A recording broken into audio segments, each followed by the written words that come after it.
and this unfair practice that's being held against them? Well, I encourage them to stay grounded, stay in their personal powers, be authentic, and connect with other single unwed mothers. So it's great that they have these two organizations in South Korea that gives them a community to do so. And I truly believe, as a Korean adoptee myself, that you create your own family. So I consider my friends my family, in addition to my adoptive family, and then hopefully one day I do believe I will meet my birth family. But you do create your family. Family is just not one way. Absolutely. It's way beyond just biology. I think I completely agree. It's about how you feel about a person and what that person brings to the table, as well as what you bring to the table. So that's a really pretty message, and I hope everyone listening really appreciated it. And so with that, I think it's time to get into a little bit of rapid fire questions which you're familiar with, but I kind of changed it up. I went a little bit more serious for you because you're a serious gal. So every time you come here, you want to get real deep. I feel like I need a box of tissues. So with that, Heather, I hope you're ready. Are you a feminist? If so, why? I am a feminist, and I do believe that women, we can do things just as well as men, or even better. I hope you men heard that. Get your life. So how do you think females and feminists, really, the conversation of feminism, how do you think it's portrayed in society? And I asked you that because I see a lot of conversations from women, unfortunately, I see, who are like, I'm not a feminist. I'm not now. So why do you think we have women denouncing feminism in their own life? Like, what exactly is going on in the media narrative to why we have women who are like not a part of the party? So I guess these women don't feel like their voices need to be heard, and they're not being in their authentic selves. And maybe there's a stigma around feminism. This feminist. I don't want to be labeled that. I don't want to be hippy dippy feminist and all that. Yeah, no burning bras today. Gotcha. Yeah. I think it's really unfortunate because, like you said, and I like the intellectual shade that you threw out. I hope everyone caught that. That ultimately, if you look up the definition, it's about someone who's a fan of equality. So if you're not really a fan of equality, then I beg to question what century you're living in. And I think it's weird and it's sad to me because, if you don't want your voice to be heard, then again, what rock are you under? But I think that's another conversation. We can throw shade another day. And we also need men in the conversation too. Break that out. Why do you say that? Well, we definitely need men, and there are some men out there who consider themselves as feminists who definitely need to share their voices and see all the injustices that we have faced. Absolutely. You know what I'd like is not necessarily like more proclamation of men saying like, I'm a feminist too. Like here's your tissue box. I get it. But more so like men who are completely unconscious to their like misogyny. That I would actually like to see because, it's kind of like when you're like, oh, she's cute. Yeah, bring her into the office. Like ding, ding, ding. We need a feminist button. Where someone's like, okay, sir. So what you said, right? Like that I would actually really enjoy. I enjoy when men are like, yeah, like I'm all for it, guys. But we also need the men who don't even recognize their bias and what they're doing in their hiring practices, what they're doing in social activity, how they're treating women and discarding us. So there's a lot of work to be made, but we will keep this train going because it is rapid fire questions. So as an educator, I did want to know, given the variety of students that you teach and mentor and educate, what do you think college students should be currently focused on right now? So I teach public speaking at Burr College and persuasion and public opinion at Fordham University, but I do make it a priority to share my morning routine with my students because it's very important how you start your day and just being in a place of gratitude and reciting your positive affirmations. And in the beginning, it's awkward at first, but fake it till you make it. And I truly believe that, because how can my students achieve what they want professionally and personally if they don't like themselves, if they're not claiming their personal power? Absolutely. And what you tell yourself up here is so important. I remember one of my students, the first day, she told me, "Oh, I'm going to fail. I get so nervous with public speaking." And she, I hate when people do that. And she was in tears. Poor soul. And I consoled her, and I told her that you really need to reprogram your mind. Yeah, absolutely. And we just finished classes last week, and comparing her from the first speech to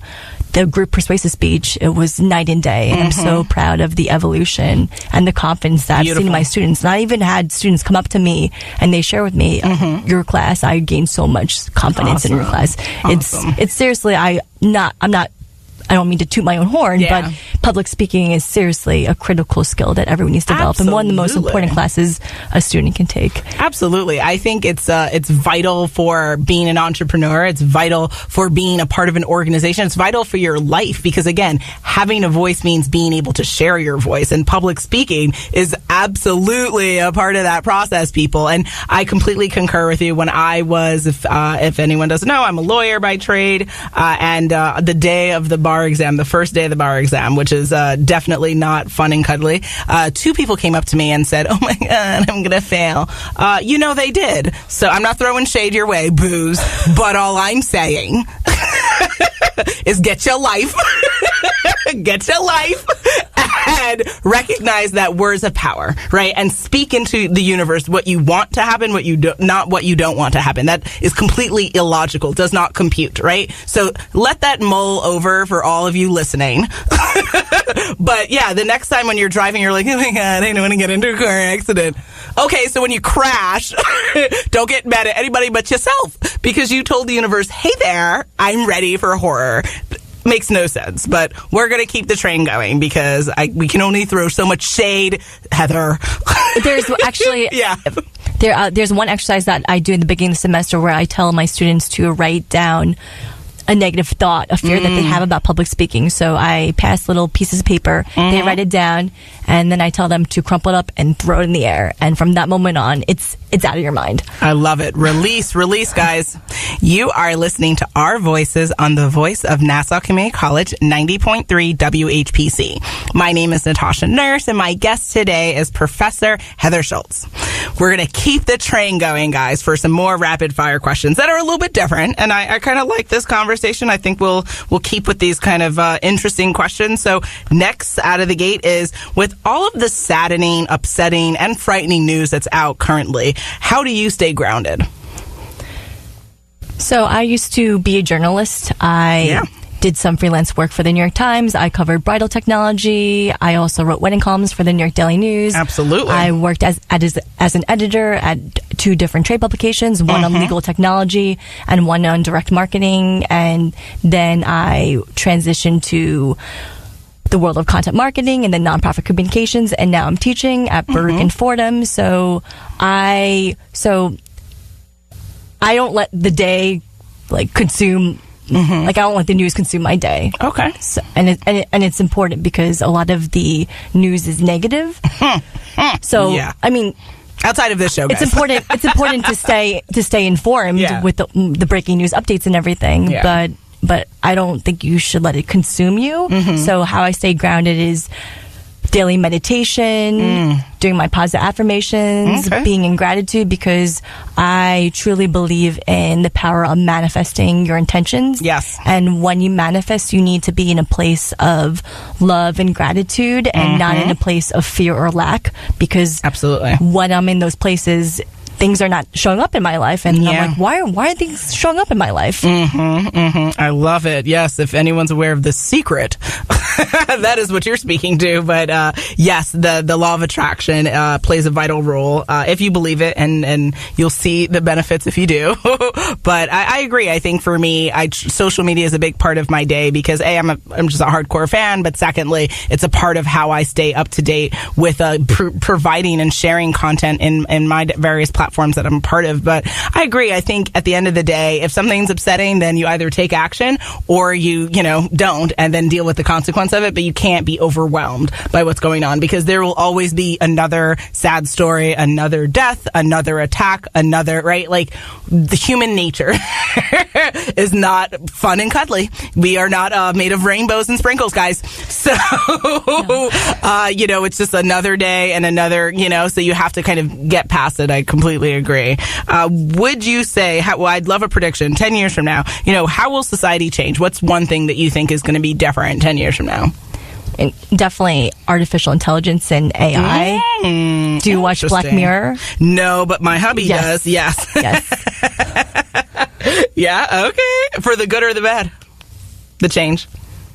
I'm not sure. I hope for the good. But so I was at the mall like a couple weeks ago with my best friend and her two boys, and they had a robot dog in one of the stores. Yeah. And my best friend has two real dogs, and the sales associate was really trying hard to persuade my best friend to get the robot dog. It was $100, and she's like, "Oh, your son loves it." She was trying to shame my best friend, and my best friend was like, "No, we have two dogs. It's like a robot dog will never be the same thing as a real dog."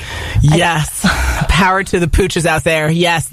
No technological version can ever replace a slobbery kiss by your real pooch. So I completely concur. And I will never get in a driverless car.